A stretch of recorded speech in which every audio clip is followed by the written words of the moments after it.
Hello and welcome. Among all the deities who have fallen, among all the gods who have perished in cosmic wars and divine conflicts, among all the powers who have faded into the mists of forgotten worship, only one has ever been personally restored to life by the Overgod himself. Only one deity has earned such favor from Ao, the supreme being who dwells beyond the crystal sphere, who witnesses all and interferes with nothing. That deity is Torm the True, the loyal fury, the hand of righteousness, and you are about to discover why his story stands absolutely alone in the entire history of the multiverse. The tale of Torm begins not in the celestial heights of Mount Celestia, not in the shining halls where gods hold court, but in the mortal realm.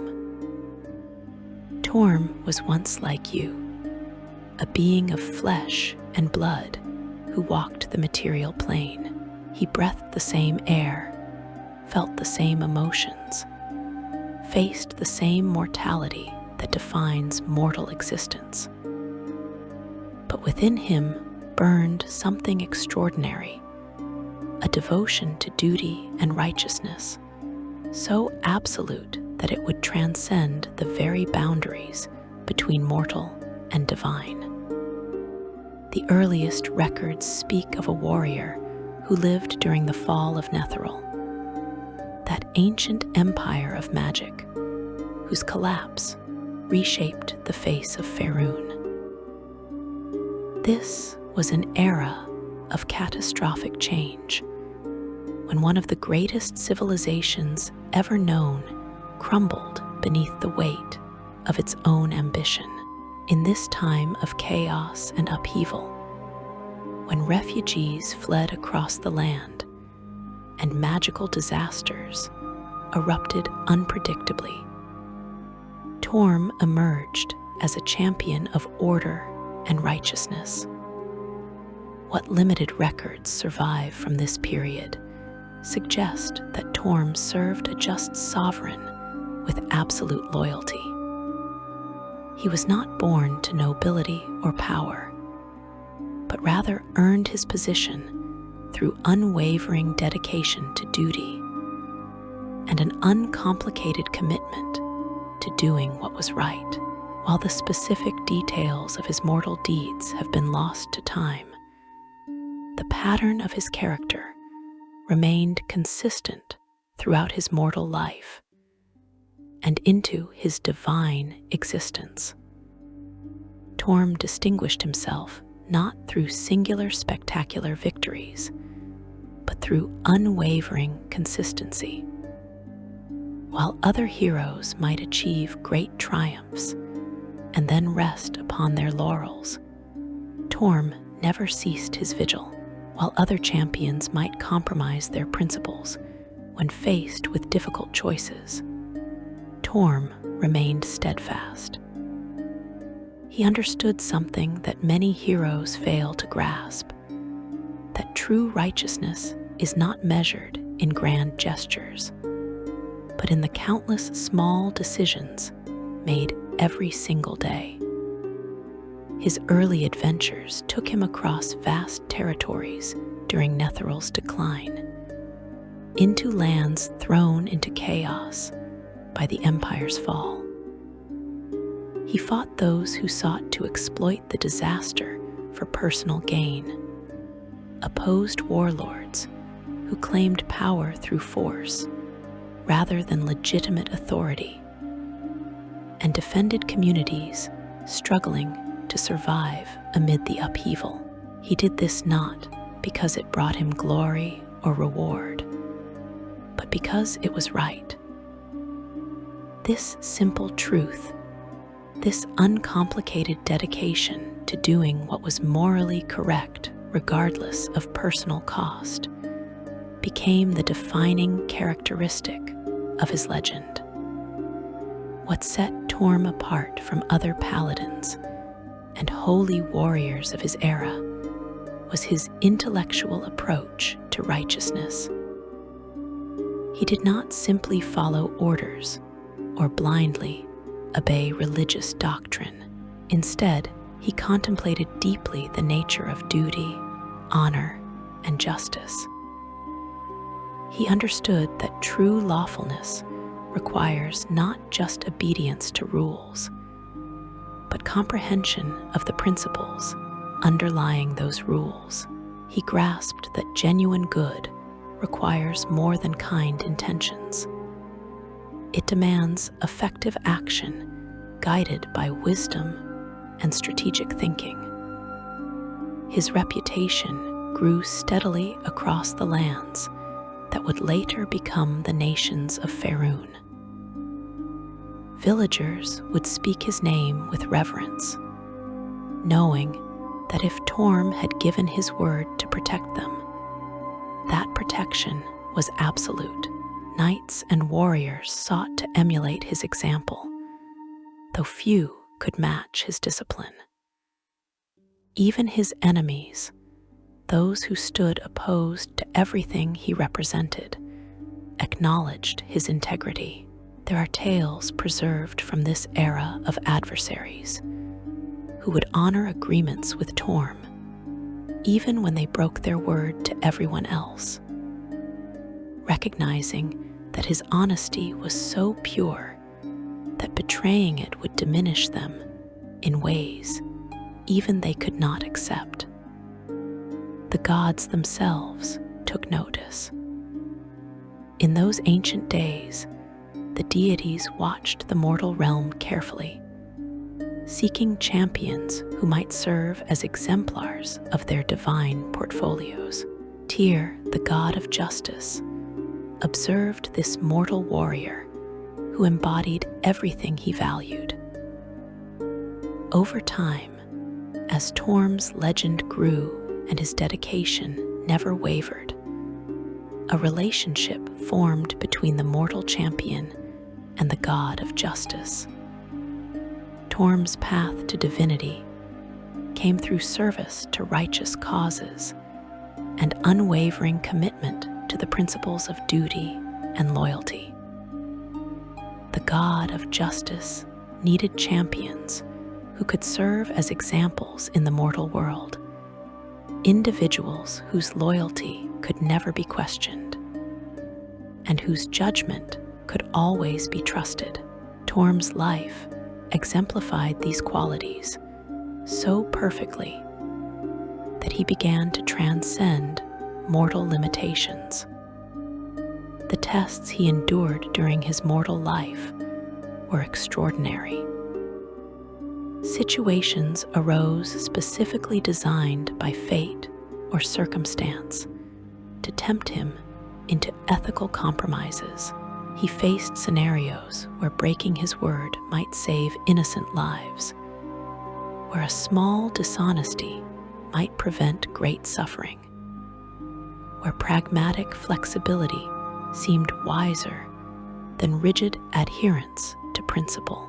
These were not abstract philosophical exercises, but real choices with immediate consequences.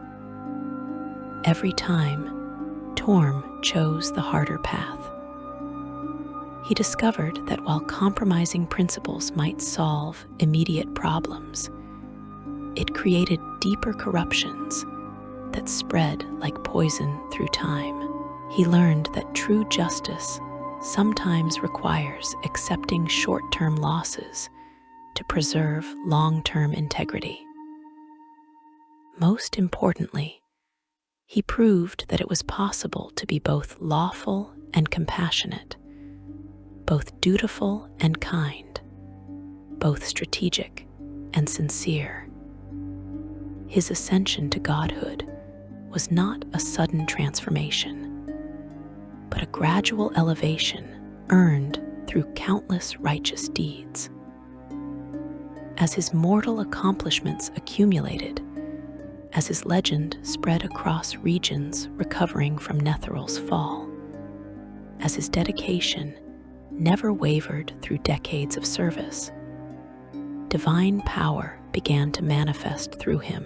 This could imply that his essence gradually became more divine than mortal, that the boundary between champion and deity blurred over time. He performed acts that exceeded normal mortal capability, not through borrowed divine power, but through his own emerging divinity. When Torm finally ascended to join the divine realm as a demigod, he did not abandon his mortal origins. Unlike some deities who achieve godhood and immediately distance themselves from their humble beginnings, Torm remembered what it meant to be human. He recalled the struggle of maintaining honor when exhausted, the difficulty of choosing righteousness when easier paths beckoned, the weight of responsibility that mortals bear without divine power to ease the burden. This memory, this connection to his mortal past, shaped the kind of god he became. Torm was never distant or aloof. He understood his worshippers intimately because he had been one of them when paladins prayed to him for strength in moments of doubt. He knew exactly what they felt because he had experienced those same doubts. When his faithful struggled to maintain their oaths in the face of overwhelming opposition, he comprehended their struggle with perfect clarity because he had fought those same battles.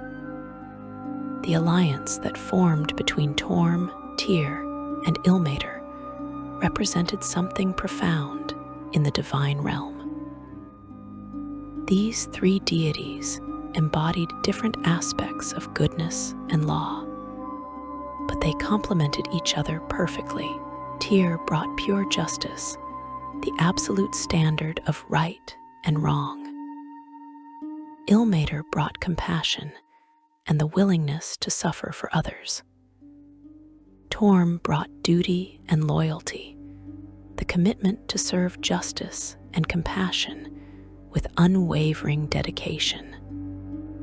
Together, they became patron deities for those who walked the hardest paths. Knights who served causes greater than themselves looked to this alliance for guidance.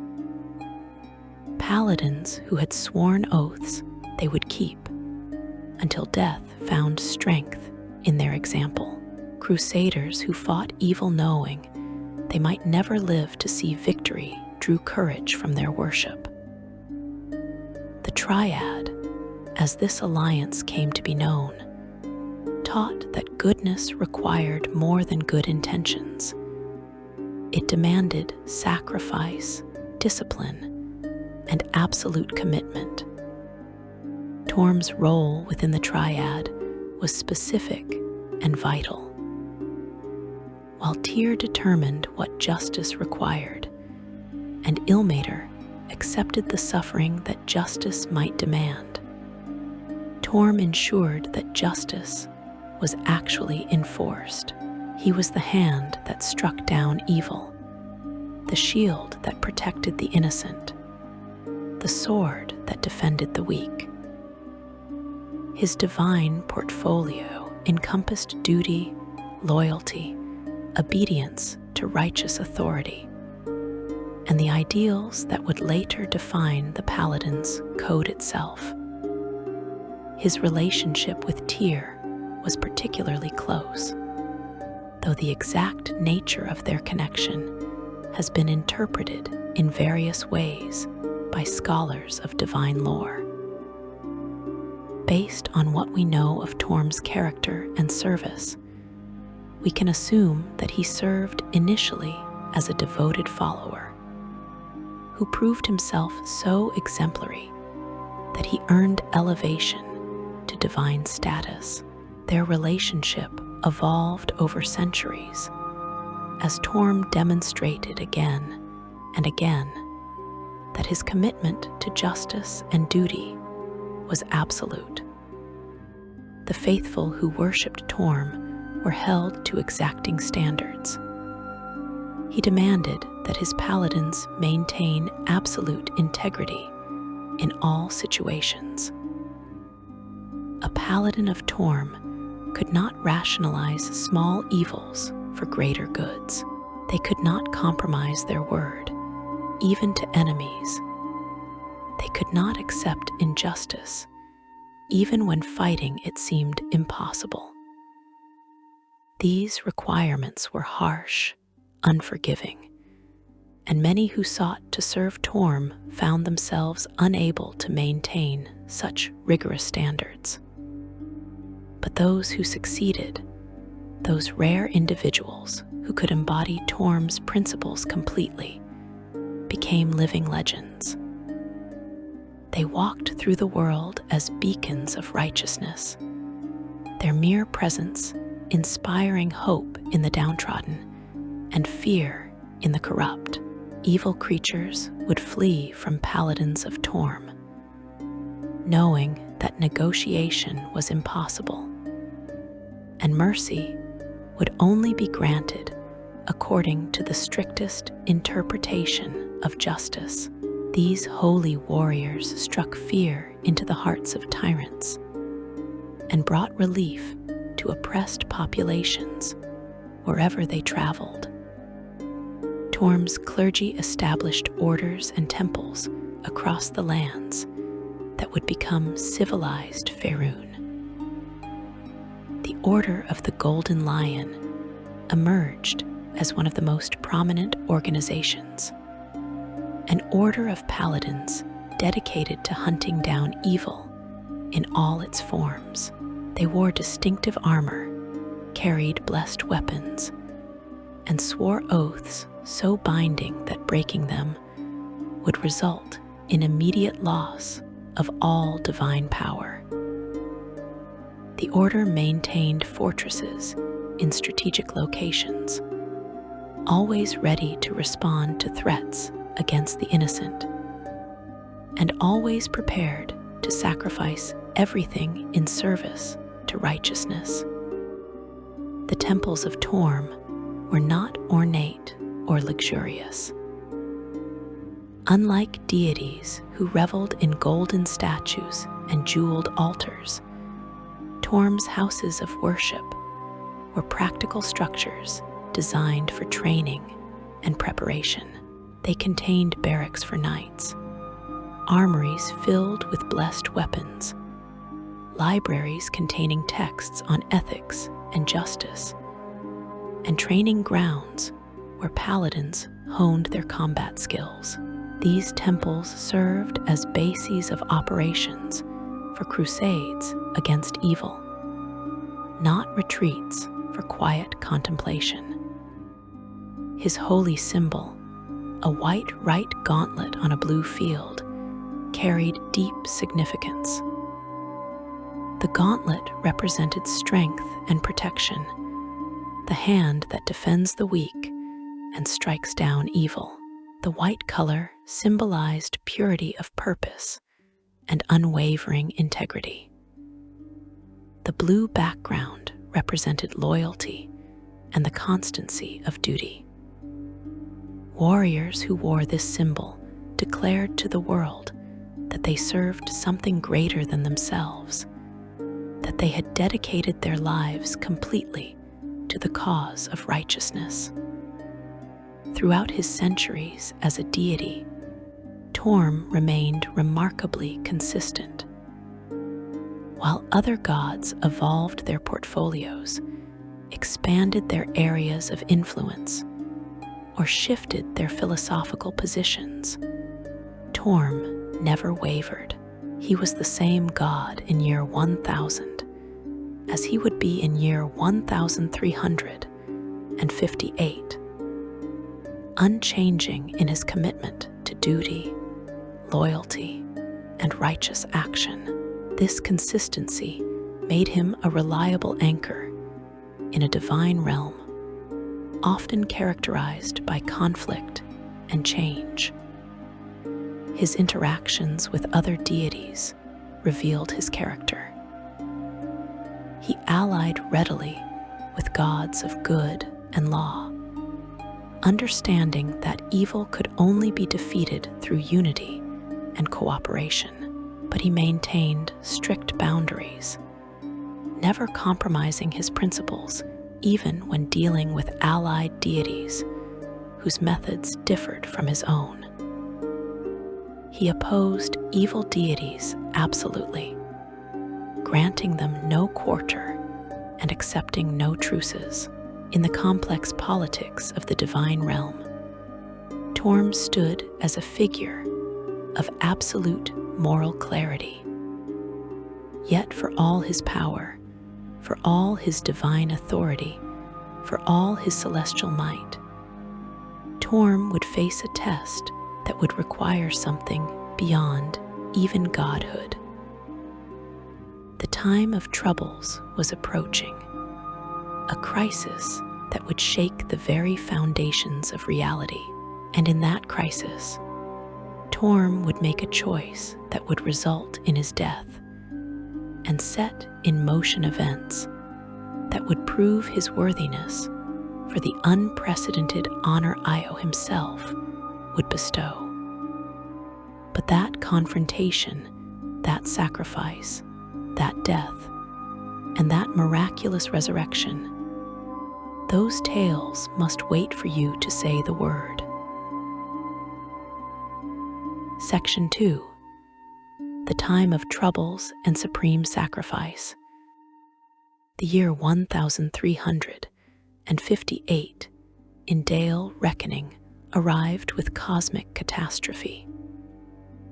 The tablets of fate, ancient artifacts containing the fundamental laws by which gods maintained their power and portfolios, vanished from their resting place in the realm of Ao himself. This theft, audacious beyond measure, triggered consequences that would reshape reality itself. Ao, the overgod who normally remained distant from divine affairs, who observed but rarely intervened, responded with unprecedented severity. Every deity, from the mightiest greater power to the weakest demigod, found themselves cast down from their divine realms. Stripped of their ability to remain in their home planes, forced to walk the world of Torl in physical form, the gods manifested among mortals as they had not done since the earliest ages of creation. This event, which mortals would come to call the time of troubles, or the Avatar crisis, threw the entire world into chaos. The ramifications were immediate and catastrophic. Divine magic faltered unpredictably, sometimes working with explosive power, other times failing completely. Priests found their prayers answered erratically or not at all. Paladins discovered their holy abilities manifesting in unexpected ways. The very fabric of reality became unstable as the normal order of divine influence shattered. Natural disasters erupted across continents. Madness swept through populations. Civilizations teetered on the brink of collapse. For Torm, this crisis demanded immediate action. The loyal Fury understood that with the gods walking among mortals, confusion and danger would multiply exponentially. Divine beings of evil would inevitably exploit their physical presence to wreak havoc directly. The forces of chaos would seize this opportunity to expand their influence. Without divine guidance functioning properly, mortal societies would fragment and fall to internal conflicts and external threats. Torm chose to manifest his presence in the city of Tantras, a major port city on the Dragon Reach in eastern Faerun. This choice of location was strategic. Tantras served as a crossroads for trade and culture, a place where multiple nations intersected and diverse populations mingled. If Torm could establish a bastion of order and righteousness in such a crucial location, he could project stability outward to the surrounding regions. The manner of his manifestation became legendary.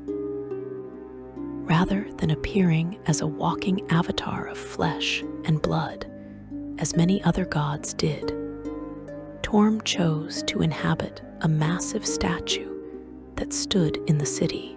This colossal representation of the loyal Fury, erected by his faithful worshippers, became the vessel through which he would interact with the mortal world during the crisis.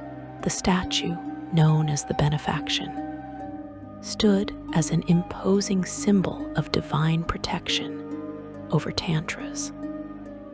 The citizens of Tantras reacted with awe and reverence.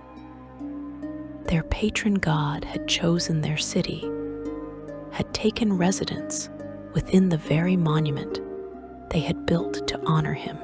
Torm's presence radiated from the statue, his divine awareness perceiving all that occurred within the city, his power flowing through the stone to protect and guide his followers. Though constrained by the limitations Ao had imposed on all deities during the time of troubles, Torm remained a formidable presence. He immediately began organizing the defense of Tantras.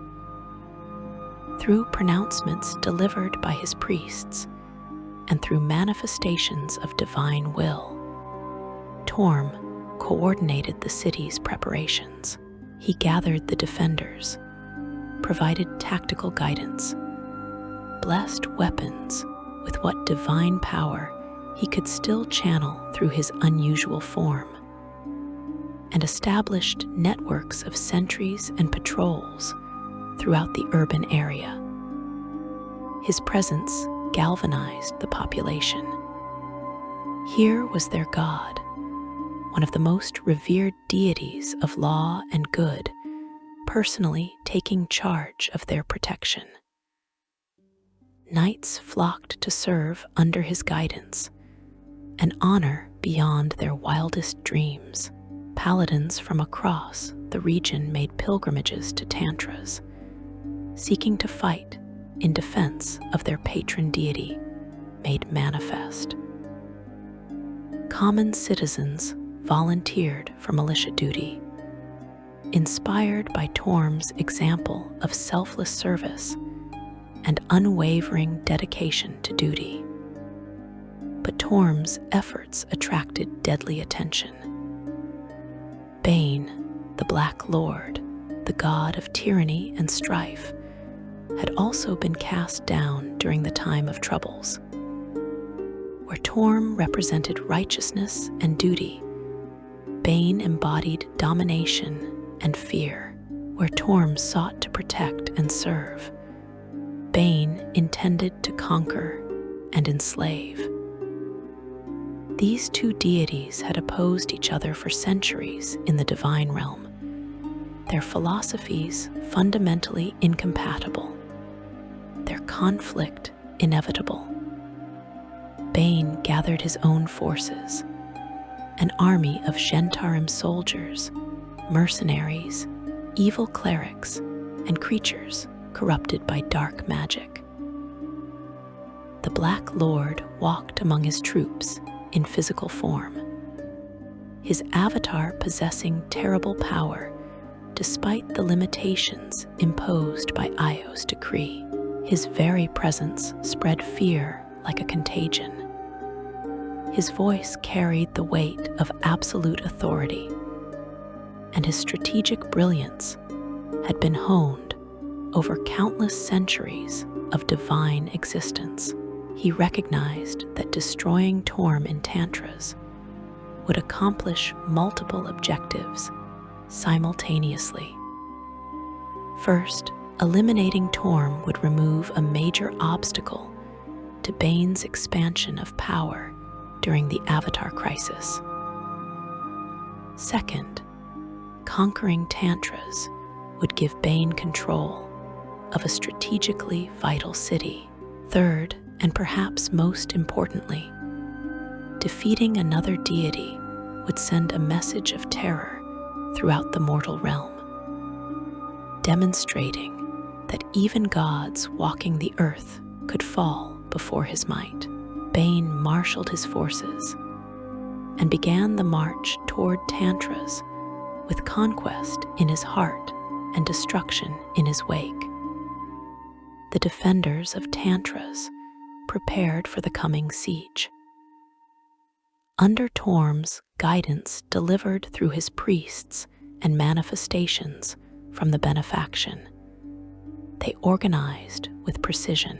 Positions were assigned, supply lines established, weak points in the city's defenses fortified, and militia trained in basic combat techniques. The presence of their god, even inhabiting stone rather than walking freely among them, provided inspiration worth more than entire battalions. When Bane's army appeared on the horizon, it stretched across the landscape like a dark stain. Thousands of soldiers marched in disciplined ranks, their armor black and crimson, their banners displaying the symbol of the Black Hand, their war cries echoing across the fields. At their head walked Bane himself in avatar form, radiating malevolent power, his presence so overwhelming that lesser beings fainted or fled at his approach. The siege began with conventional warfare. Bane's forces surrounded Tantras, cutting off escape routes and supply lines. They constructed siege engines, massive catapults and trebuchets designed to hurl destruction over the city walls. They dug trenches and erected palisades, preparing for a prolonged conflict. Bane understood that while his divine power was constrained by Ao's decree, his strategic expertise remained intact. He would crush Tantras through superior force and tactical brilliance. Torm countered every move through his defenders and through direct manifestations of power channeled through the benefaction. When Bane's forces attempted to undermine the walls, Torm's awareness detected the efforts, and his followers collapsed the tunnels. When siege weapons began their bombardment, coordinated sorties destroyed them under cover of divine protection. When enemy troops launched assaults on the gates, the defenders held firm, strengthened by the knowledge that their god watched over them. The battle raged for days, then weeks. The fields around Tantras became soaked with blood, littered with broken weapons and fallen soldiers from both sides. The city walls bore scars from countless impacts, entire sections damaged but frantically repaired during brief respites in the fighting. Civilians huddled in their homes, praying to Torm, who stood manifest among them, while outside their protectors fought and died to keep the forces of tyranny at bay. But both divine beings understood this stalemate could not continue indefinitely. Bane's forces outnumbered the defenders significantly, and attrition favored the attacker. Supplies within tantras, while carefully rationed, would not last forever. Exhaustion took its toll on defenders who fought shift after shift with minimal rest. Morale remained high due to Torm's presence, but physical limitations could not be overcome by inspiration alone. The confrontation that would end the siege came when Bane personally approached the benefaction.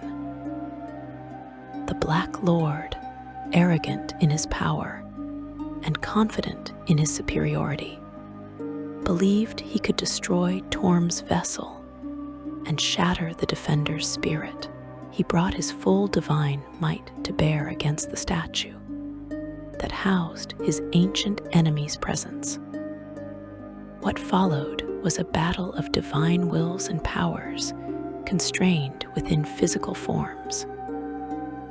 Torm, inhabiting the stone colossus, animated it to defend against Bane's assault. The Black Lord, in his avatar form, wielded weapons and magic to destroy the benefaction. The clash between them shook the earth, sent shockwaves through the city, and demonstrated to all witnesses the terrible power that gods possessed even when diminished by Ao's restrictions. The struggle was fierce and devastating. Bane's attacks cracked and damaged the statue, while Torm's counterattacks through the animated stone wounded the Black Lord's physical form. Both deities poured everything they had into this confrontation, understanding that one would fall and one would triumph. The outcome would determine not just the fate of tantras, but would send reverberations through the entire pantheon. In the climactic moment of their battle, both gods struck fatal blows simultaneously. Bane's final assault shattered the benefaction, destroying the vessel that housed Torm's manifestation. At the same instant, Torm channeled all his remaining power through the statue in one devastating strike that killed Bane's avatar form. The mutual destruction released the divine essences of both gods in a catastrophic explosion. The blast annihilated Bane's army positioned around tantras. Thousands of soldiers simply ceased to exist as the wave of divine energy swept over them. The land itself was scorched, transformed by the raw power of two dying gods. Within tantras, the walls provided some protection, though the shockwave still caused damage throughout the city. But the defenders survived, saved by the sacrifice of their patron deity. Torm the True, the loyal fury, the hand of righteousness, was dead. His divine essence, released in that final moment of mutual destruction, dispersed into the cosmos. His consciousness, the immortal awareness that defined his godhood, fragmented and dissolved. For the first time in centuries, the divine realm existed without Torm's steady presence. His faithful mourned with unprecedented depth. Paladins who had drawn strength from his worship found themselves spiritually bereft, their connection to their patron deity severed absolutely. Temples dedicated to his worship across Faerun fell silent, their altars cold, their holy symbols suddenly ordinary metal and cloth. The triad was broken, Tyr and Ilmater diminished by the loss of their brother deity. Throughout the world, those who valued duty, loyalty, and righteousness felt a profound absence, as though something fundamental had been removed from the moral structure of reality itself. But the sacrifice had purpose. Tantras survived. Bane's army was destroyed. The forces of tyranny suffered a devastating blow from which they would take years to recover. And most significantly, Torm had demonstrated something that would echo through the ages, that righteousness sometimes requires the ultimate sacrifice, that duty extends even beyond self-preservation, that true loyalty means giving everything, including existence itself, for the principles one serves. The citizens of Tantras gathered the fragments of the shattered benefaction with reverence. These broken pieces of stone, which had housed their god during his final battle, became holy relics. They preserved them in a sacred space, marking the site where Torm had made his stand and sacrificed himself to save them. The crater where divine energies had scorched the earth became a place of pilgrimage, where the faithful came to remember and honor the God who had died for them. The time of troubles continued, chaos still reigning, other deities still walking among mortals in various forms, the tablets of fate still missing. But Torm's sacrifice provided a template for divine responsibility, an example of what gods owed to those who worshipped them. His death was not tragedy without meaning, but deliberate and purposeful action that saved thousands of lives and prevented immeasurable suffering. Yet death, even for a god who had given everything in righteous service, is not always final. And Torm's story, impossible as it seemed, was far from over. Section 3. The unprecedented divine resurrection. In the divine realm, in the spaces between planes where gods typically dwell, Torm's absence created a void. The triad, once a perfect triumvirate of justice, compassion, and duty, now stood incomplete. Tyr and Ilmater felt the loss profoundly, not merely as allies losing a companion, but as complementary aspects of a greater whole, suddenly finding themselves unbalanced. The intricate web of divine relationships, the complex networks through which deities interact and influence reality, suffered disruption from Torm's removal. The faithful continued their devotions despite their patron's death. Paladins still upheld their oaths, still fought for righteousness, still maintained their discipline and dedication, but they did so without the spiritual connection that had sustained them, without the divine channel through which Torm's power had flowed to strengthen their resolve. They were orphaned children of a dead god, maintaining traditions and principles because those values remained true regardless of divine oversight. Priests of Torm faced theological crisis. How should they interpret their deity's sacrifice? Some argued that Torm's death proved the ultimate expression of his portfolio, that dying in service to duty represented the culmination of everything he taught. His willingness to give his divine existence to destroy evil and protect the innocent demonstrated the absolute nature of his commitment. Others suggested that perhaps Torm's essence had merely dispersed, that given time and continued worship, he might reconstitute himself as some deities had done in ancient times. Still others fell into despair, believing that if even gods could die permanently, then what hope existed for mortals seeking eternal truth? The political ramifications extended beyond religious circles. Tantras, the city Torm had died defending, became a place of pilgrimage almost immediately.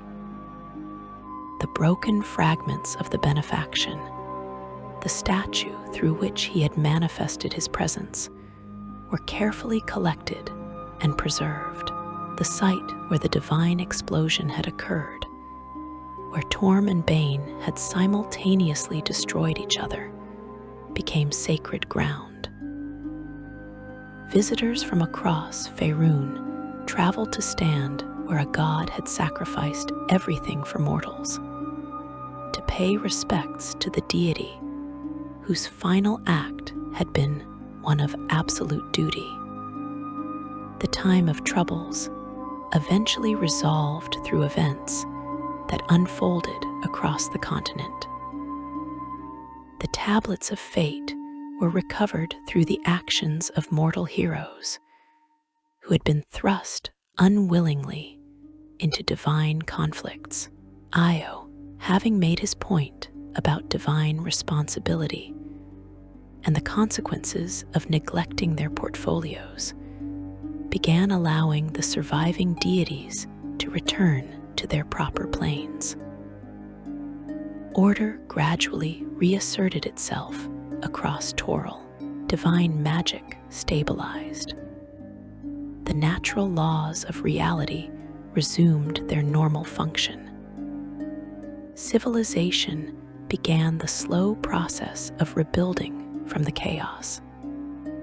But Torm remained dead. When other gods returned to their divine realms, when the pantheon reconstituted itself in the aftermath of the Avatar crisis, the loyal Fury did not rejoin them. His place in the divine hierarchy stayed empty. His portfolio, the concepts of duty and loyalty that he had embodied so perfectly, lacked a divine patron. The cosmic balance that required representation of fundamental principles found itself missing a crucial component. Then Ao did something that had never occurred before in all the infinite ages of creation. The Overgod, who exists beyond the comprehension of even greater deities, who maintains the fundamental structure of reality itself, who observes countless crystal spheres and infinite planes of existence, personally intervened, not through proxies, not through subtle manipulations of cosmic law, but through direct and unprecedented action. Ao restored Torm to life. The specifics of how this resurrection occurred remain mysteries, even to the highest theologians and most learned divine scholars. What is known is that Torm, who had been utterly destroyed in the mutual annihilation with Bane, returned to existence. His divine essence, which had dispersed into nothingness, was reconstituted. His consciousness, which had fragmented beyond recovery, was made whole. His power, which had been expended in that final devastating strike, was restored. The question that echoed through the divine realm was simple yet profound. Why?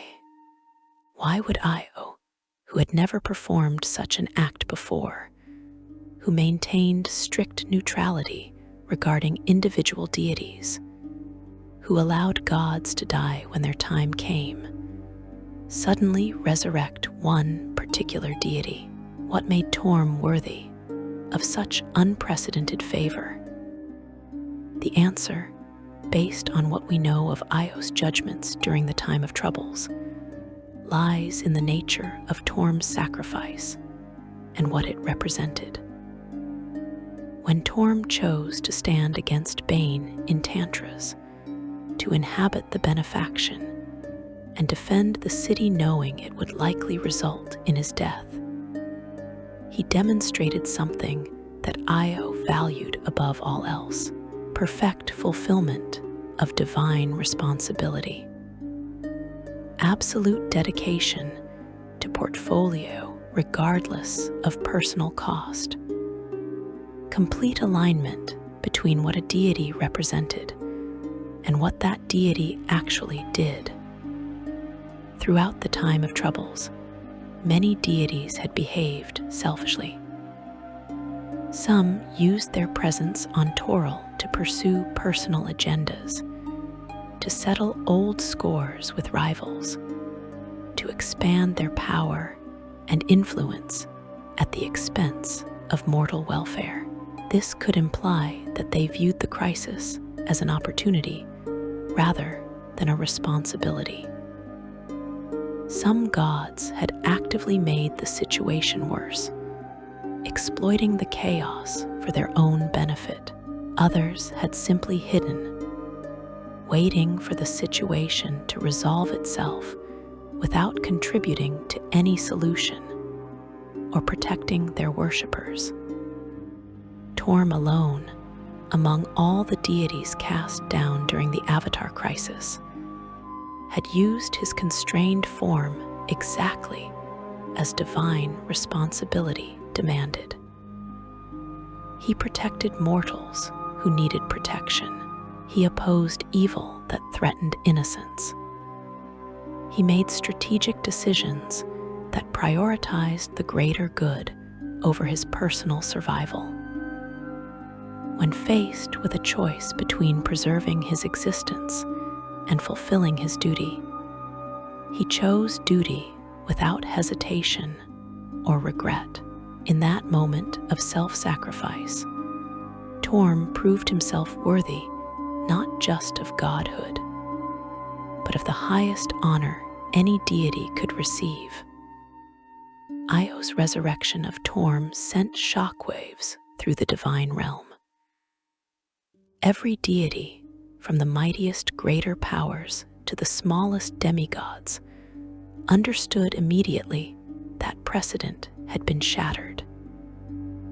Divine death was no longer necessarily permanent. The Overgod could and would restore deities who met his standards of divine responsibility. This realization fundamentally altered divine politics and behavior in subtle but significant ways. Some gods became more cautious, more careful about fulfilling their portfolio responsibilities, more conscientious about their treatment of mortal worshippers. If Torm could be resurrected for his sacrifice, then perhaps exemplary divine behavior mattered more than they had previously understood. Others became more fearful, recognizing that Ao was clearly watching and judging their actions more closely than they had realized. The supposedly hands-off Overgod was not as distant as they had believed. But Ao made one thing clear through the circumstances of the resurrection itself. Torm's return was unique. This was not establishing a new policy of divine resurrection for all fallen gods. This was recognizing one extraordinary act by one exceptional deity. Other gods should not expect similar treatment if they died, regardless of the circumstances.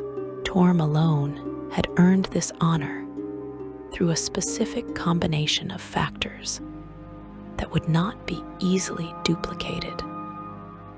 When Torm returned to consciousness, when awareness flooded back into his reconstituted divine essence, he found himself restored but changed. He retained all his memories, all his personality, all his commitment to duty and righteousness.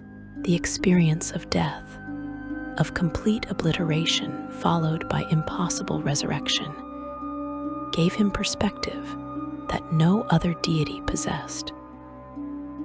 He had experienced what mortals feared most, the absolute end of existence, and he had been brought back from that void by the highest power in all creation. Returning to the divine realm, Torm immediately sought to resume his place in the Triad. Tyr and Ilmater received him with joy and relief, the triumvirate restored to its proper balance. But the relationship dynamics had shifted in subtle ways. Torm now possessed knowledge and experience that even they lacked.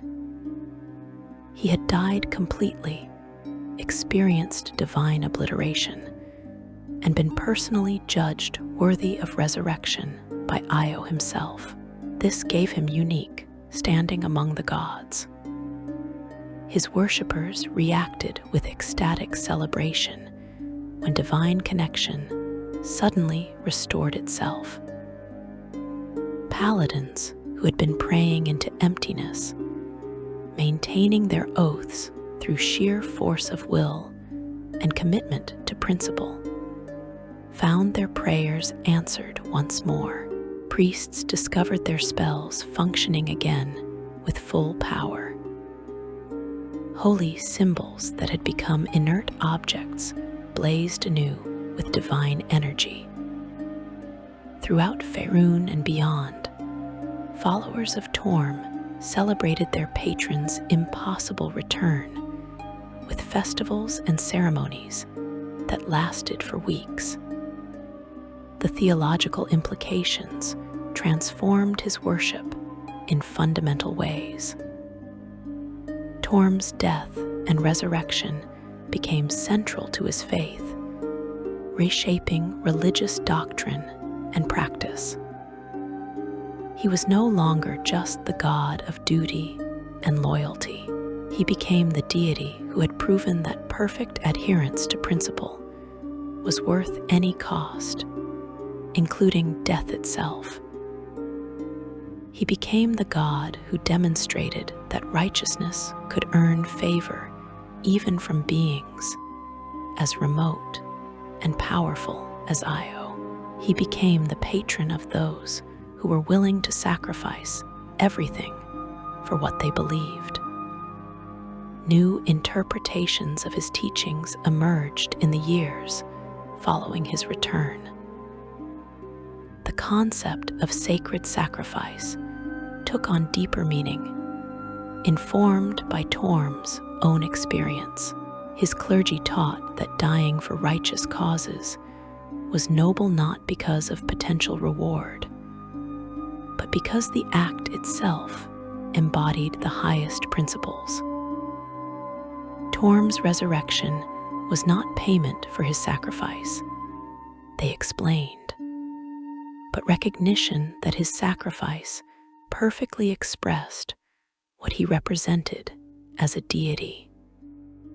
Orders of paladins reformed and reorganized around themes drawn from his death and return. Some emphasized the lesson of absolute commitment, teaching that duty must be maintained regardless of cost. Others focused on the theme of divine justice, arguing that Torm's resurrection proved that good deeds were noticed and honored by the highest cosmic authorities. Still, others contemplated the mystery of his return, seeking to understand what it meant that one God alone had been deemed worthy of such unprecedented favor. Torm's relationship with other deities evolved significantly after his resurrection. Gods who had previously viewed him as merely one of many lesser deities now treated him with increased respect and even wariness. He had been personally judged by Ao and found worthy of resurrection, an evaluation that gave him moral authority exceeding his actual divine rank. When Torm spoke in divine councils about proper behavior or divine responsibility, other gods listened more carefully than they might have before his death. Evil deities regarded Torm's resurrection with deep concern. The fact that he had returned meant their ancient enemy once again opposed their schemes and protected mortals from their influence. But more troubling was the precedent it might set.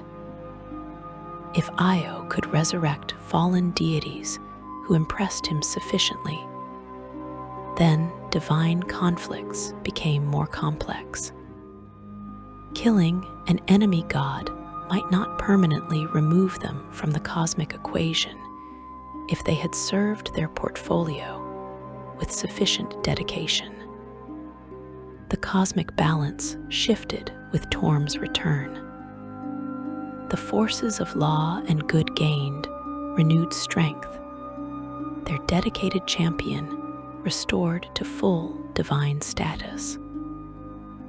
The Triad's influence expanded as Torm's enhanced reputation drew more worshippers and inspired more paladins to dedicate themselves to righteous causes. Evil deities found their schemes facing increased opposition as Torm, carrying the weight of his death and resurrection, fought with even greater determination than before. But Torm himself carried burdens that few could understand. He remembered dying. Unlike mortals who might retain only hazy impressions of their time after death, Torm recalled with perfect divine clarity the moment when his essence ruptured, when consciousness fragmented, when existence dissolved into absolute nothingness. He knew oblivion intimately, understood the true price of his sacrifice completely, and bore the weight of having been deemed worthy of resurrection by Ao himself. This knowledge shaped his divine mandate going forward. Torm became even more demanding of his followers, holding them to standards as exacting as those Ao had implicitly applied to him through the resurrection. But he also developed deeper understanding of mortal limitations, recognizing that achieving perfection of purpose required tremendous effort and sacrifice. He balanced increased expectations with increased support, providing his paladins with divine power while requiring commensurate dedication in return. His portfolio retained its core elements of duty, loyalty, and righteousness. But his death and resurrection added new dimensions to how these concepts were understood and taught. Sacrifice became not just an abstract virtue, but a lived reality that Torm himself had experienced. The relationship between principle and existence became a central theological concern, explored by priests who contemplated what it meant that their god had chosen death over compromise. The physical evidence of Torm's return became legendary in its own right. The site in Tantras where he had died defending the city became a major holy location. Pilgrims traveled from across the world to stand where a god had sacrificed himself, and where Ao had performed his unprecedented miracle of divine resurrection. The city built a magnificent temple complex around the sacred ground, preserving it while providing facilities for the thousands of visitors who arrived annually seeking spiritual connection to Torm's sacrifice and return. His appearance to the faithful after resurrection created foundational stories in his evolving mythology. According to accounts preserved by his church, Torm manifested in Tantras first, returning to the city he had died defending. He spoke to the assembled crowds, explaining that duty sometimes requires total sacrifice, that loyalty can demand everything, including existence itself, that righteousness remains worth pursuing even unto death, because true principles transcend individual survival. The impact of Ao's action rippled through reality in ways both obvious and subtle. Divine behavior across the pantheon adjusted as gods recalibrated their understanding of what the Overgod valued. Mortal faith in cosmic justice strengthened as believers pointed to Torm's resurrection as proof that righteous deeds were noticed and honored at the highest levels of existence. The balance between competing cosmic forces shifted infinitesimally, but measurably toward law and good. Torm's temples, which had stood empty and cold during his death, came roaring back to life with renewed fervor. Construction of new temples accelerated as his faith expanded rapidly in the wake of his return. His holy orders swelled with new recruits inspired by his sacrifice and resurrection. The Triad's influence grew proportionally as Torm's enhanced status elevated Tyr and Ilmater by association. Yet for all the celebration, for all the theological significance, for all the cosmic implications, one truth remained absolutely central. Torm had died doing exactly what a god of duty should do. He had fulfilled his divine responsibility with perfect completeness, prioritizing his portfolio and his worshippers over his own continued existence. And Ao had recognized this perfection, rewarding it in a manner that would never be repeated. Torm stood alone among all deities as the only god ever personally resurrected by the Overgod himself, a distinction that would define his worship and influence for all time to come. Section 4. Domains, Worship, and the Faithful. The divine portfolio that Torm holds encompasses concepts fundamental to civilization itself.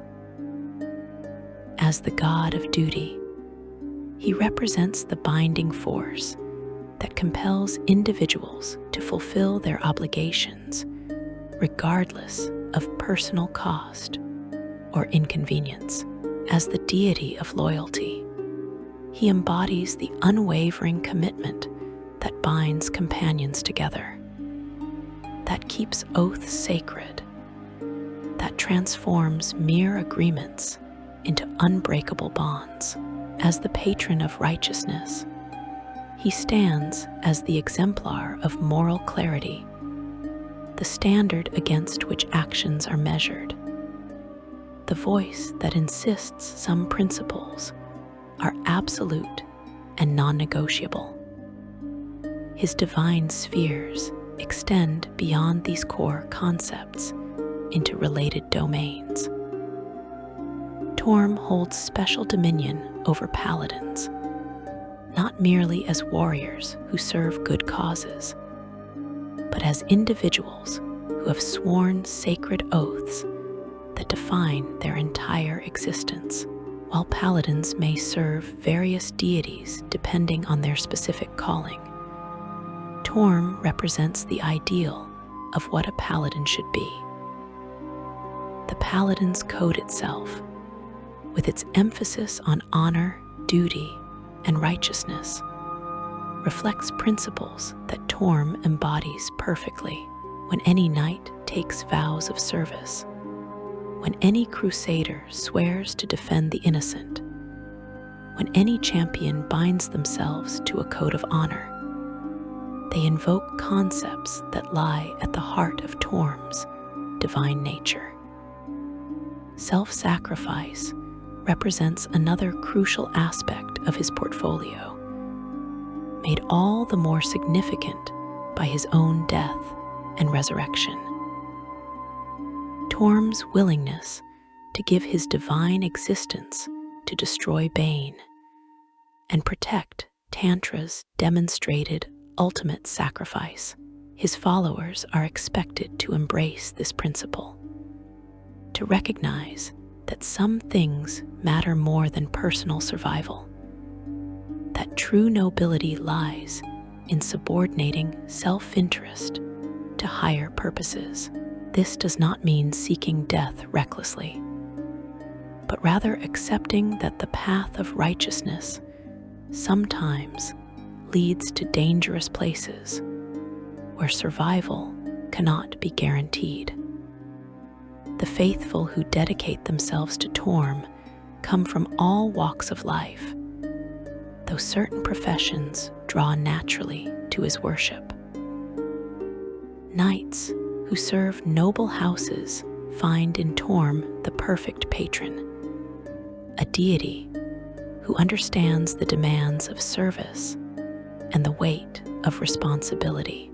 Soldiers who fight in righteous armies pray to him for strength and courage. Guards who protect cities and villages invoke his name when standing watch through long, cold nights.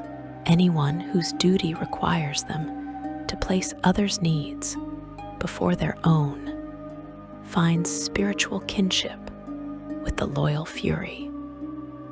But paladins represent his truest devotees, the individuals who embody his principles most completely. To become a paladin of Torm requires more than martial skill or religious devotion. It demands absolute commitment to a code of conduct so rigorous that most who attempt it eventually fall short. Prospective paladins undergo years of training, testing, and spiritual refinement before being deemed worthy of taking their final oaths. Many discover during this process that while they admire Torm's principles, they cannot maintain them under all circumstances and in all situations. Those who succeed, who complete their training and swear their binding oaths, become living weapons against evil and injustice. A paladin of Torm is held to the strictest standards. They must speak truth even when lies would be convenient. They cannot break their word, even to enemies who deserve no honor. They cannot ignore injustice, even when confronting it brings personal danger. They cannot compromise their principles, even when flexibility seems wiser or more pragmatic. These are not merely suggestions or ideals to aspire toward, but absolute requirements enforced by divine power itself. When a paladin of Torm violates their oath significantly, the consequences manifest immediately and devastatingly. Divine power that flows through them, granting enhanced combat abilities and healing magic, cuts off completely. The spiritual connection that sustained them dissolves. They become ordinary warriors, their years of training and dedication rendered ineffective by their lapse. Redemption is possible through Torm's mercy, but it is neither easy nor quick, requiring extensive penance and demonstrated proof of renewed commitment before he will restore his favor. The major orders dedicated to Torm's worship operate with military precision and religious fervor. The Order of the Golden Lion stands as one of the most prominent and influential organizations within his faith. This knightly order maintains chapter houses in various locations, serving as centers where young knights learn combat techniques, study ethics and theology, and undergo the spiritual development necessary to become true paladins. The order deploys its members to combat evil wherever it manifests, responding to threats against the innocent with disciplined and overwhelming force. Within organizations like the Golden Lion, advancement comes through demonstrated virtue and capability rather than mere seniority. Initiates typically begin as squires, learning fundamental skills while serving established paladins. Those who prove worthy advance to full knighthood, earning the right to bear arms and armor marked with Torm's symbols. Senior knights who demonstrate exceptional leadership qualities may become commanders, overseeing training facilities and directing operations against evil. The hierarchical structure reflects Torm's emphasis on order and legitimate authority. Other orders have formed around specific interpretations of Torm's teachings. Some focus on hunting down criminals and enforcing justice in cooperation with legal authorities. These paladins serve as investigators and enforcers, pursuing lawbreakers with relentless determination. They interpret duty as requiring active enforcement of righteous laws, never resting while criminals evade justice. Their methods can be severe, but they operate within legal frameworks, respecting legitimate authority while ensuring that justice is served. Still, other orders emphasize different aspects of Torm's portfolio. Some concentrate on defense, establishing fortified positions to protect vulnerable populations. Others focus on training, running schools, where aspiring paladins learn the skills and develop the character necessary to serve righteousness. The diversity of these orders reflects the breadth of Torm's influence and the various ways his principles can be applied to fighting evil and protecting the innocent. The priesthood of Torm operates parallel to his knightly orders, but with different emphases. Priests provide spiritual guidance, perform religious ceremonies, maintain temples, and minister to worshippers who seek divine assistance. Unlike paladins whose primary role involves combat against evil, priests fulfill supportive functions. They heal the wounded, counsel the troubled, teach the faithful, and ensure that worship of Torm continues in proper forms. Many priests receive combat training and can defend their temples if necessary. But warfare remains secondary to their spiritual duties. High priests of Torm wield considerable influence both within the church hierarchy and in broader society. These senior clerics advise rulers on matters of law and justice, arbitrate disputes that secular courts struggle to resolve, and provide moral guidance to communities facing difficult ethical dilemmas. Their pronouncements carry weight not merely because of their religious authority, but because Torm's sacrifice and resurrection lend his church credibility that few other faiths can match. The organizational structure of Torm's church reflects his association with discipline and order. Hierarchies are clear and well-defined. Acolytes serve as apprentices, learning rituals and theology while performing necessary tasks. Priests who complete their training receive assignments to temples or missions as needed. Senior priests oversee multiple temples within regions, coordinating activities and ensuring consistency in doctrine and practice. The highest ranks govern the faith across entire nations, answering ultimately to the supreme leader of Torm's church. Temples dedicated to Torm share common characteristics regardless of their location. They are built primarily for functionality rather than aesthetic beauty, though many nonetheless achieve impressive grandeur through their architecture.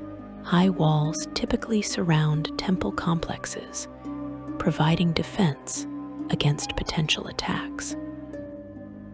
Interior spaces include barracks for resident knights, armories stocked with weapons and armor, training grounds where paladins practice combat skills, libraries containing legal texts and ethical treatises, and chapels where worship occurs. The chapels themselves tend toward austerity compared to temples of other deities. Decorations are minimal, focusing attention on duty and principle rather than comfort or luxury. The primary feature is typically a large statue or representation of Torm, often depicting him in armor with his gauntleted hand raised in blessing or holding a weapon in readiness. Banners bearing his holy symbol hang from walls. Seating for worshippers is functional and simple, reflecting the principle that righteousness requires discipline rather than ease. Major holy sites associated with Torm exist throughout Faerun. The location in Tantras where he died and was resurrected remains the most sacred. The ground where the benefaction stood, where Torm inhabited stone to defend the city, where he and Bane destroyed each other in mutual annihilation, draws pilgrims from across the world. The city has built a magnificent temple complex, preserving this sacred space, while accommodating the thousands who visit annually to honor the god who sacrificed everything for mortals. Temples in major cities serve as important centers of his worship. In Waterdeep, the great metropolis of the Sword Coast, Torm's faithful maintain a significant presence. The temple there functions as both a house of worship and a base for paladins who work to maintain justice and order in one of Faerun's largest and most complex urban environments. The relationship between Torm's church and Waterdeep's government illustrates how his faith operates, providing assistance in law enforcement while respecting legitimate secular authority. Core tenets of Torm's faith are taught to all followers from their earliest instruction. Duty transcends personal interest. Your obligations to others, to your oaths, to your principles, these matter more than your comfort, your wealth, or even your life. When duty calls, you answer without hesitation, complaint, or expectation of reward. This could imply that Torm's followers see their service not as a burden to be endured, but as a privilege to be embraced, though the challenges it presents are very real. Loyalty is absolute and unbreakable. When you swear allegiance to a person, cause, or principle, that oath becomes sacred.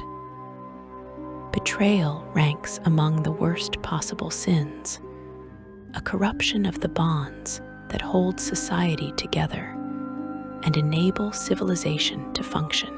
Based on what we know of Torm's own history, we can assume that this emphasis on loyalty stems partly from his service to Tyr and his unwavering commitment to righteous causes throughout his mortal and divine existence. Perfect honesty is required in all circumstances. Lies poison relationships and corrupt institutions. Truth must be spoken even when painful, costly, or dangerous. Deception might be permissible in extremely narrow circumstances, such as protecting innocence from immediate harm, but even then, only with great reluctance and after careful consideration. The default is always complete honesty, regardless of consequences. Active opposition to injustice is mandatory. Witnessing evil and doing nothing makes you complicit in that evil. Righteousness demands action, not passive disapproval or quiet disagreement. When you see wrong being done, you must intervene to the best of your ability. This might mean direct confrontation if you have the strength, or reporting to authorities if you lack the power to act personally. But it always means doing something rather than accepting injustice passively. Respect for legitimate authority is essential but qualified. Hierarchies serve necessary functions, and those who hold rightful authority deserve obedience from those they govern. However, authority must be earned through virtue and competence, not seized through force or maintained through fear. Leaders who abuse their power forfeit their right to obedience. Tyranny must be opposed, not enabled through blind submission to unjust commands. Religious practices among Torm's faithful emphasize discipline and ritual regularity. Daily prayers occur at specific times, marking divisions of the day and reminding worshippers of their commitments. These prayers involve reciting oaths and renewing dedication to duty and righteousness. Weekly services include more elaborate ceremonies, with sermons addressing ethical challenges, communal recitation of core teachings, and sometimes demonstrations of righteous combat techniques. Holy days in Torm's religious calendar commemorate significant events in his divine history. The Shieldmeet celebrations often include special observances for Torm, though his faith maintains its own specific holy days as well. Anniversaries related to his sacrifice at Tantras are observed with solemnity and reflection on the cost of righteousness. His resurrection is celebrated with joy and renewed dedication to the principles he embodies. Relationships between Torm and other deities shape the cosmic landscape significantly. His alliance with Tyr and Ilmater in the Triad remains his most important divine connection. The three deities function as a unified force for law and good, coordinating their efforts and presenting a common front against evil. Tyr provides the vision of perfect justice. Ilmater offers compassion for those who suffer, and Torm supplies the determination and strength to enforce justice and alleviate suffering through direct action. Beyond the Triad, Torm maintains strong working relationships with other lawful good deities. He cooperates with Helm, god of guardians and protection, recognizing shared values around duty and vigilance. He respects other deities of good alignment who fight against evil, even when their methods or philosophies differ from his own. These alliances strengthen the forces of righteousness and enable coordinated responses to major threats. His relationships with deities of different alignments vary based on their specific natures and portfolios. Torm can work with neutral good or even some lawful neutral deities when their goals align with his own. He maintains greater distance from chaotic good deities, respecting their commitment to goodness, but struggling with their rejection of order and law. These tensions rarely cause open conflict among allied deities, but they create natural boundaries in their cooperation. With evil deities, Torm maintains absolute and unwavering opposition. He despises Bane above all others, the ancient enemy he died destroying, and who represents everything Torm opposes. Even after both deities were eventually restored, their enmity remains implacable and eternal. He opposes Sirik, god of lies and murder, whose very existence contradicts Torm's insistence on truth and justice. He fights against all deities of evil, recognizing that their goals fundamentally oppose everything he represents and protects. These divine relationships manifest through mortal followers. Worshippers of allied deities cooperate readily, sharing resources and coordinating efforts against common enemies. Temples of the Triad often stand near each other, with clergy from all three faiths working together. In contrast, followers of Torm and worshippers of evil deities find themselves in constant conflict, fighting proxy wars that reflect the cosmic struggle between their divine patrons. The influence of Torm's worship extends beyond purely religious contexts into secular society. His emphasis on duty shapes cultural expectations in regions where his faith is strong, creating social pressure to fulfill obligations and maintain commitments. His insistence on loyalty influences political structures, strengthening bonds between rulers and subjects when both take their oaths seriously. His demand for honesty affects legal systems, creating severe penalties for perjury and deception.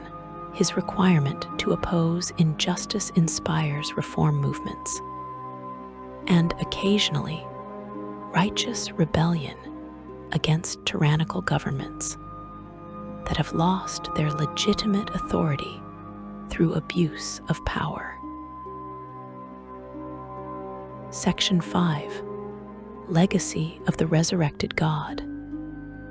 The centuries following Torm's resurrection have witnessed his influence expanding across Faerun in ways both dramatic and subtle. In the modern era, his worship stands among the most widespread faiths dedicated to lawful good principles. Cities across the continent maintain temples to the loyal Fury, their presence serving as anchors of order and righteousness in communities that might otherwise drift toward moral compromise or lawless chaos. His role in contemporary divine politics has evolved significantly from his status before the time of troubles. While Torm's divine rank remains that of a lesser deity, his moral authority has grown substantially. The fact that Ao personally resurrected him gives his voice weight in divine councils that transcends his actual power level.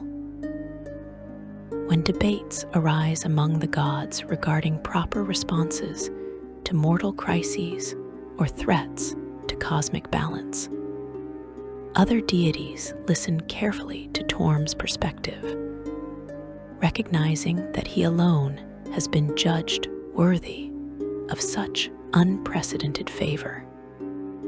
The political landscape of Faerun has been shaped by his faithful in numerous ways.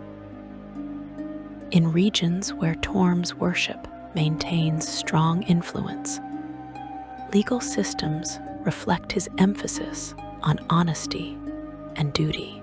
Courts place enormous weight on sworn testimony, with perjury considered among the most serious crimes. Contracts and oaths carry binding force that goes beyond mere legal technicality, becoming matters of personal honor that society enforces through social pressure as much as legal penalty. Military organizations in these regions adopt structures and philosophies influenced by Torm's knightly orders. Officers are expected to lead by example, sharing dangers with their soldiers rather than commanding from positions of safety. Troops swear oaths of service that bind them to codes of conduct, even in the chaos of battle. Prisoners are treated with dignity according to law. Civilians are protected from deliberate harm, and victory achieved through dishonorable means is considered worse than honorable defeat. But Torm's influence extends beyond nations where his faith dominates. Even in regions where other deities receive primary worship, his principles affect cultural expectations. The concept that duty should supersede personal interest, that loyalty represents a sacred virtue, that righteousness demands active opposition to injustice. These ideas have spread far beyond the boundaries of his organized religion.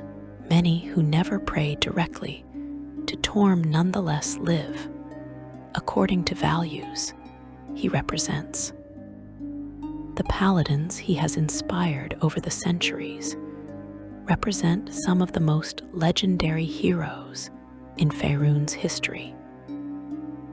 These champions have shaped events, prevented disasters, and stood against threats that would have overwhelmed lesser warriors. Their stories inspire new generations to take up the path of righteousness and dedicate themselves to serving causes greater than personal gain. Among the most famous of Torm's champions was Miltiades, a paladin who served during ancient conflicts in the Moonsea region. Miltiades embodied every principle Torm taught, maintaining absolute integrity even when faced with situations where compromise seemed practical or wise.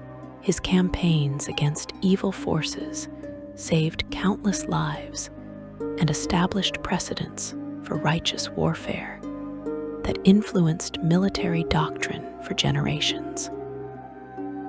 Even after his mortal death, his legacy continued, and according to some accounts, his spirit was called upon in times of great need to serve righteousness once more. Throughout the centuries, other champions have emerged bearing Torm's blessing. Paladins have led crusades against undead horrors threatening to overwhelm entire regions. Knights have exposed corruption in governments, rooting out evil that had infiltrated the highest levels of authority. Warriors bearing Torm's symbol have stood alone against impossible odds, trusting that duty would sustain them when strength failed. These individuals, whether their names are recorded in history or forgotten by time, demonstrate what it means to serve the loyal Fury with complete dedication. The patterns established by these champions define what it means to serve Torm in practice. They show that righteousness requires both martial prowess and moral clarity. They prove that duty can sustain individuals through trials that would break those motivated only by personal interest. They demonstrate that loyalty creates bonds stronger than steel, uniting companions in common cause, and enabling achievements impossible for individuals acting alone. But service to Torm has also produced controversial situations where rigid interpretation of his teachings created complex ethical dilemmas. Some followers have interpreted duty so inflexibly that they became unable to adapt to changing circumstances. They enforced laws without considering context or mitigating factors, punished minor infractions with severity disproportionate to the offense, and refused any compromise, even when flexibility might have served justice better. These cases, while representing technical adherence to oaths, sometimes violated the spirit of what Torm actually teaches about intelligent application of principle. The church hierarchy has grappled with these tensions throughout its existence. How strictly should duty be interpreted? When does loyalty to a cause become blind obedience that enables harm? At what point does refusal to compromise cross from principled integrity into destructive stubbornness? These questions have sparked theological debates among priests and paladins, divided orders, and occasionally led to schisms within the broader faith. Torm has provided guidance on these matters through revelations granted to his highest priests and through divine signs interpreted by his clergy. His consistent message emphasizes that duty must be intelligent, not blind. Loyalty should be given to worthy principles and righteous individuals, not to institutions or hierarchies that have become corrupted. Righteousness requires using judgment to determine proper action in complex situations, not merely following predetermined rules without thought or consideration of consequences. Major conflicts throughout recent history have seen Torm's faithful playing crucial roles. During the Spell Plague, a catastrophic magical disaster that reshaped portions of reality and caused widespread devastation, Torm's priests worked to maintain order amid chaos. They organized relief efforts for displaced populations, protected refugees fleeing affected regions, and opposed those who sought to exploit the crisis for personal gain or evil purposes. While the Spell Plague exceeded even divine ability to prevent entirely, Torm's followers demonstrated how righteous individuals could mitigate disasters' worst effects through disciplined effort and selfless service. The Sundering, a more recent cosmic event that fundamentally altered the structure of reality and restored certain aspects of the world to earlier states, again saw Torm's church playing stabilizing roles as nations fractured and reformed, as political structures collapsed and rebuilt, as individuals struggled to understand their changing world. Paladins of Torm provided consistent moral anchors. They enforced justice when legal systems failed, protected innocence when governments could not function effectively, and maintained honor when circumstances encouraged betrayal and opportunism. Divine interventions by Torm personally occur rarely, but with significant impact. Unlike deities who constantly meddle in mortal affairs, Torm respects the principle that mortals must largely solve their own problems and face their own challenges. But when situations exceed mortal capability, when evil threatens to achieve victories that would cause catastrophic suffering, when righteousness stands on the brink of utter defeat, Torm has been known to act directly through manifestations of his divine power. These interventions typically take subtle forms rather than overwhelming displays of godly might.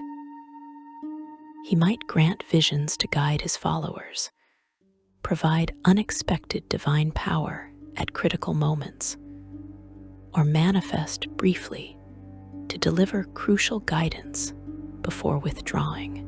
The pattern suggests that Torm believes in supporting mortal effort rather than replacing it, giving his followers the tools they need to achieve victory through their own dedication and skill.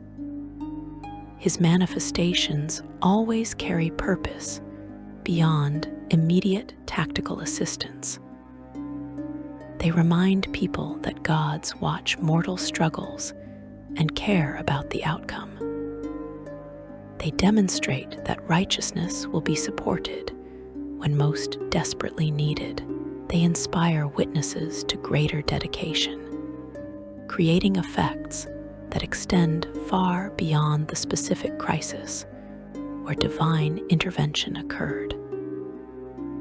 A single appearance by Torm, even witnessed by only a few individuals, can generate stories that sustain faith for generations. The burden he carries from his unique status weighs on him in ways that other deities cannot fully comprehend. Torm alone knows what it means to die as a god, to experience complete obliteration of divine essence, to be personally reconstructed by Ao himself. This knowledge creates perspective that separates him from other deities, even those he counts as allies and friends. He understands mortality and the fear of death in ways other gods who ascended from mortal origins have long since forgotten through centuries of divine existence. This understanding manifests in how he relates to his worshippers. Torm never forgets that mortals struggle with limitations he no longer faces.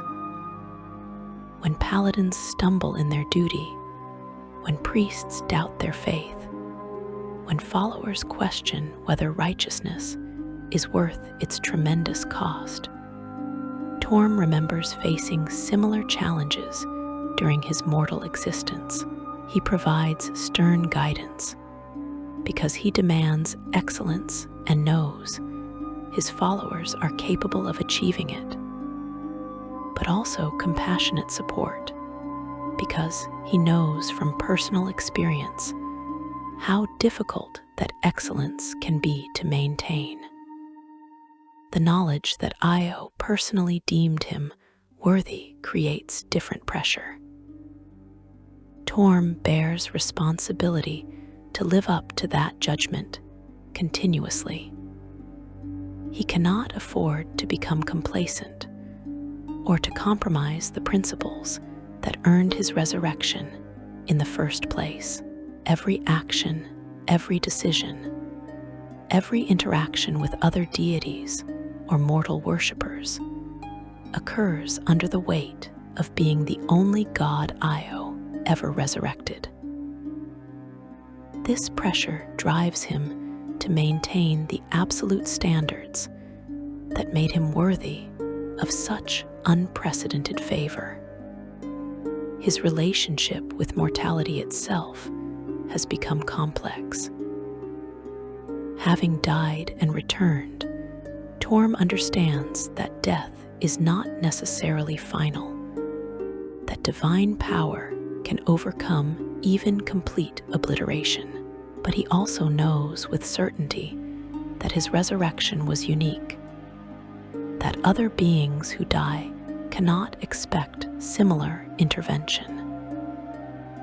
This creates tension between his personal experience and the reality his worshippers face. He must help them prepare for deaths that will almost certainly be permanent. Even though his own death proved temporary through Ao's unprecedented action, this tension has influenced his teachings about sacrifice.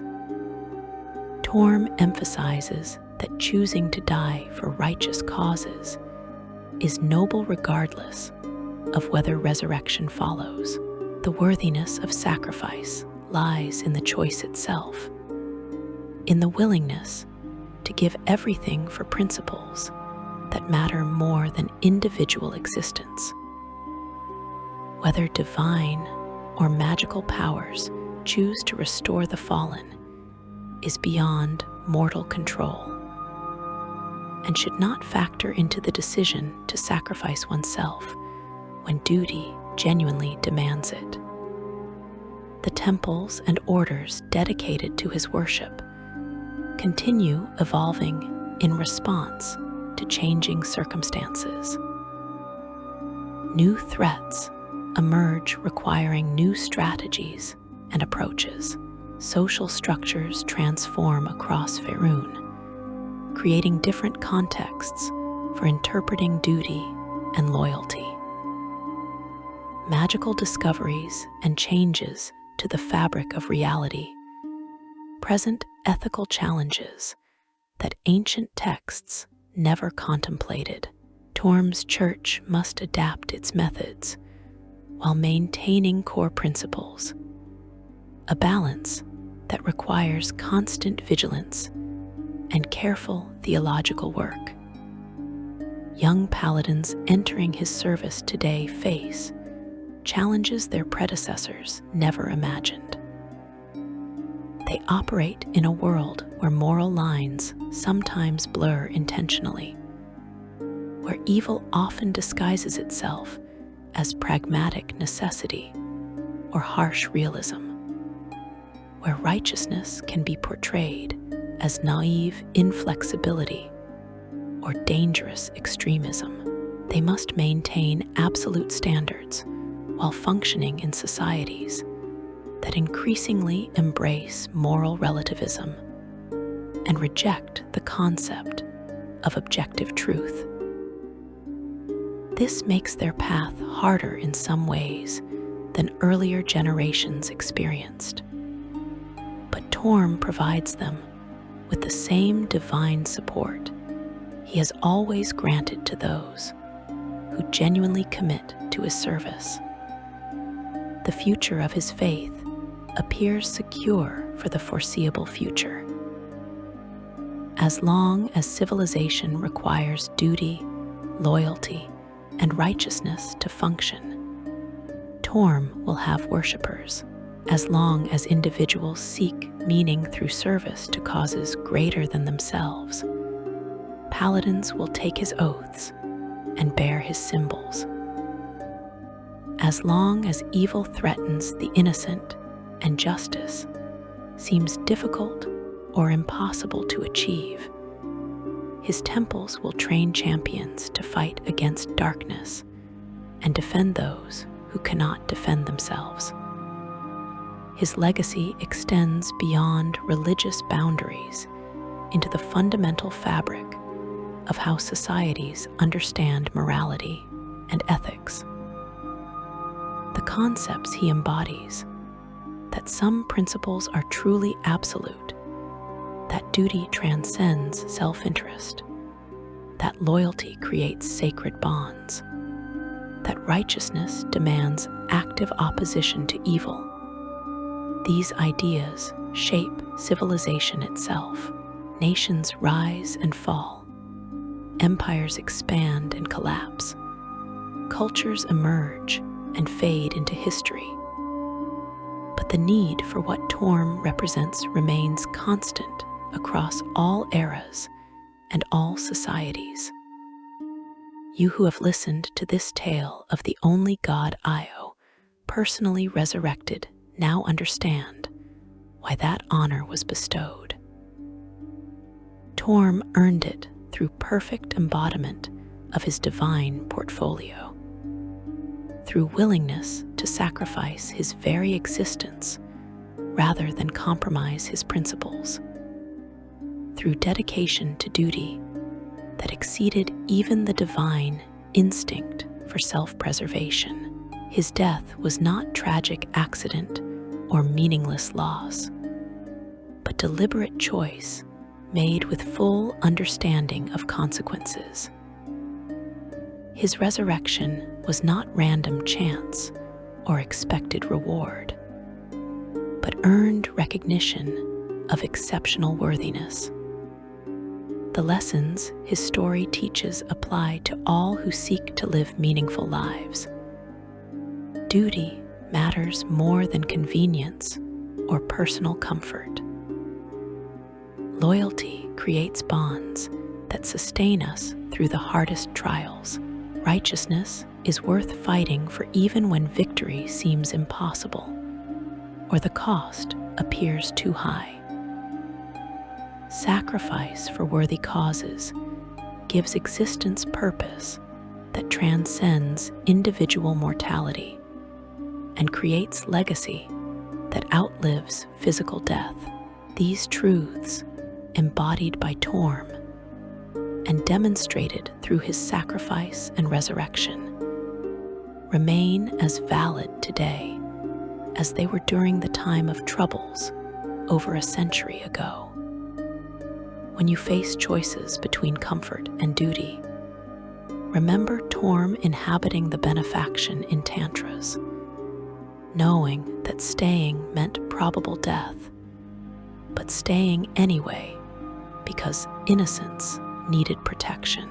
When tempted to break your word because honesty seems too costly or inconvenient, remember that Torm's refusal to compromise his principles earned him resurrection by the Overgod himself. When righteousness seems too difficult and pragmatic flexibility more attractive, remember that the hardest path sometimes leads to the most meaningful destinations and the most lasting achievements. The faithful of Torm walk among you still, maintaining their vigilance, upholding their oaths, fighting battles against evil that most never witness or appreciate. They serve in obscurity more often than glory, endure hardship more frequently than comfort, risk death more regularly than safety. They do this because duty calls them, because loyalty binds them, because righteousness demands it. They follow the example of a God who proved that such service was worth even divine life itself. That perfect dedication to principle could earn favor from the highest power in all existence. So when you see knights bearing white gauntlets on blue fields, when you encounter paladins who refuse to compromise despite intense pressure, when you meet individuals who maintain absolute integrity, even at tremendous personal cost, recognize them as children of Torm. They carry forward the legacy of the only Paladin god, the deity who died defending mortals and was resurrected by Ao himself for that sacrifice. They embody living proof that righteousness is not merely abstract philosophy, but practical reality that can be achieved through dedication and maintained through discipline. This has been the story of Torm the True, the loyal fury, the hand of righteousness, the only deity ever personally resurrected by Ao himself. May his example inspire you to live with greater purpose, to serve with greater dedication, and to uphold righteousness regardless of cost or consequence. If you found value in this deep exploration of divine lore, please consider subscribing to the channel and leaving a like. Your support enables more journeys into the rich mythology and history of the realms, more stories of gods and heroes, more understanding of the cosmic forces that shape existence itself. Thank you for joining me on this exploration of Torm's extraordinary tale. Until next time, may duty guide you, may loyalty sustain you, and may righteousness illuminate your path forward.